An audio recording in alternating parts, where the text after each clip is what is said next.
Ысык көл районундагы жеке ишкерлер менен прокуратура жана салык кызматкерлери кеңири жыйын өткөрүштү.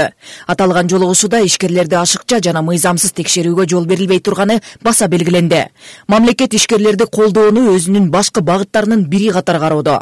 Жеке ишкерлер салык төлөө менен бирге өлкөнүн өнүгүүсүнө чоң салым кошо турганы белгиленип, алардын мыйзамдуу укуктарын камсыз кылуу маанилүү экени эскертилди.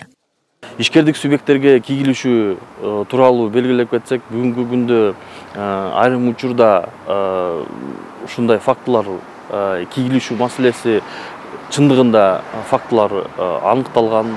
Ал тууралуу прокуратура тарабынан мыйзамдуулугун карап чыгып, мамлекеттик кызматкерлер, муниципалдык кызматкерлер тарабынан кийгилишкен ишкердик субъекттерине кандай бир негизсиз кийгилишүү маселесин карап чыгып, райондук прокуратура тарабынан мыйзамга чечим кабыл алган.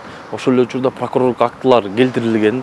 Андай фактылар белгилеп кетсек болот. Андай фактылар район прокуратура тарабынан өз учурунда ыкчам текшерүү жүргүзүлүп, тийиштүү кызматкерлерге чара көрүлүп жатат. Жыйындын жүрүшүндө прокуратура жана салык органдарынын өкүлдөрү ишкерлерге кеп кеңештерин берип, мамлекет тарабынан ар тараптуу колдоо болоруна ишендиришти.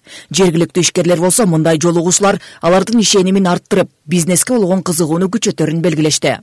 Жыйындын башкы максаты жеке ишкерлерге жардам көргөзүү жана ошондой эле мыйзамсыз текшерүүлөргө бөгөт коюу болду.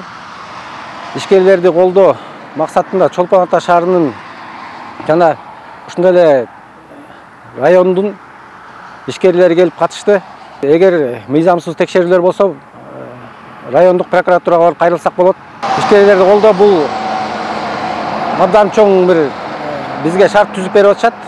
Бул демилге ишкерлер менен мамлекеттик органдардын ортосундагы ачык диалогду түзүп, ынтымактуу өнүгүүгө жол ачып берди. Нуржан Дөөткулова, Сталбек Саманчиев, Мадина Абакирова, Ысык көл жаңылыктар үчүн Ысык көл районунан.